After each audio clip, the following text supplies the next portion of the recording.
¿Por qué Astrobot ganó Juego del Año? Astrobot!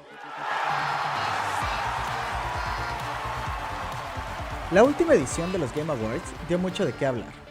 Primero, por la nominación de un DLC a Juego del Año, y más aún por la victoria de Astrobot por sobre los demás nominados. Al inicio, yo compartía la opinión de que Black Myth Wukong debía ganar, pero cuando me puse a pensarlo, me hizo mucho sentido que el ganador fuera Astrobot. Te explico. Desde 2014 han habido 11 premiaciones de los Game Awards, cada uno con entre 5 y 6 nominados a Juego del Año. Si nos ponemos a ver la lista de nominados, la gran mayoría han sido juegos de acción y aventura en tercera persona para un solo jugador, como son Elden Ring, God of War o The Witcher 3. Sin embargo, pocos han sido los nominados que no se apeguen a estas fórmulas. Juegos como Hearthstone, Animal Crossing o Super Mario Maker se dirigen a una audiencia más variada, con mecánicas diferentes a las comúnmente nominadas.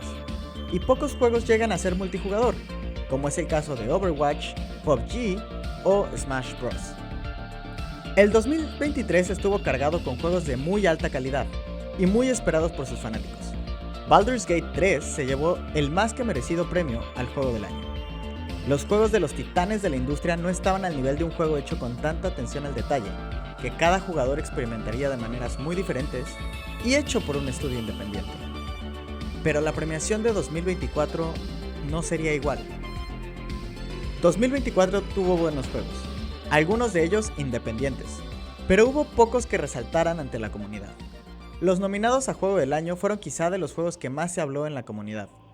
Shadow of the Erdtree, el DLC de Elden Ring, es increíble. El juego base no era suficiente y tenían que hacerlo aún mejor. Es más, hasta decidieron sacarle una versión con multijugador. Sin embargo, era un DLC. Se podría sentir como una secuela, pero es un complemento a un juego que ya ganó Juego del Año. Final Fantasy VII Rebirth, ¿qué puedo decir? Pensé que el 7 en el título era de su orden en la serie, no el número de versiones que habría después de los remakes y remasters.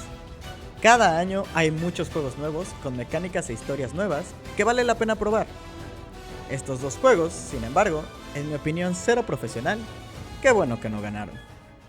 Metaphor ReFantazio, un juego por los mismos creadores de la serie Persona. Si eres fan de los JRPGs, creo que no hace falta explicarte por qué este juego fue nominado. Los creadores de Persona usaron todo lo que supieron hacer bien en sus juegos y lo aplicaron a un nuevo mundo con una excelente historia. A pesar de sus fortalezas, este juego, al igual que otros JRPGs, pertenecen a un nicho que no suele ser muy accesible para alguien nuevo en el género. Balatro, mi juego indie favorito del año. Un juego muy original que toma las mecánicas ya conocidas del póker y las combina con un roguelike deck builder donde tu único fin es conseguir la mayor puntuación posible. Empezar a jugar es sencillo, dominarlo es cuestión de suerte y habilidad. Además de ser adictivo, es el único juego nominado a Juego del Año que está disponible en móviles. Hubiera sido mi preferido a ganar de no ser por Black Myth Wukong.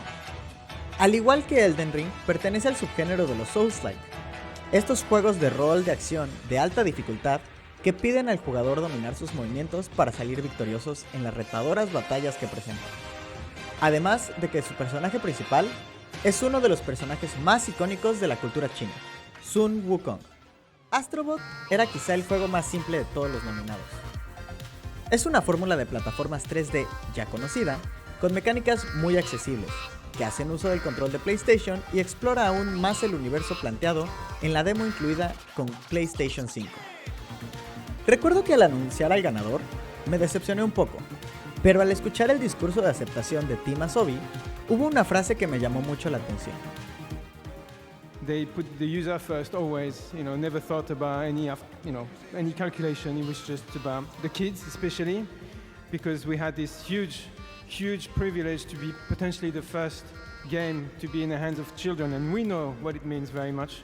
Tuvimos el enorme privilegio de ser potencialmente el primer juego en las manos de los niños. Esa es la razón por la que ganó Juego del Año. No porque tuviera referencias a muchos de los títulos de los 30 años de PlayStation. No porque fuera la mejor aventura familiar del año, sino por lo accesible del juego para nuevos jugadores. Al inicio, te di algunos ejemplos de los nominados de años pasados. Te describí un poco de los de 2024.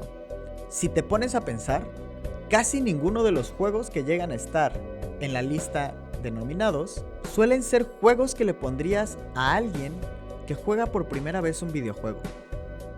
Quizás Super Mario Wonder, nominado el año pasado. Pero fuera de eso, ¿qué otro? ¿Qué otro juego puede atrapar y dentro de su sencillez desafiar a un niño que nunca en su vida ha tocado un control? O a un adulto que no ha jugado mucho desde Wii Sports. La primera consola que tuve fue el Nintendo Wii. Y si bien jugué muchos juegos muy diferentes en ella, el primer título que me enamoró de los videojuegos fue Mario Galaxy. Es de los pocos juegos que terminé al 100%. Y el primero que me hizo ver lo divertidos y entretenidos que podían llegar a ser los juegos de plataformas. Astro Bot se sintió muy similar. Y los desarrolladores lo saben.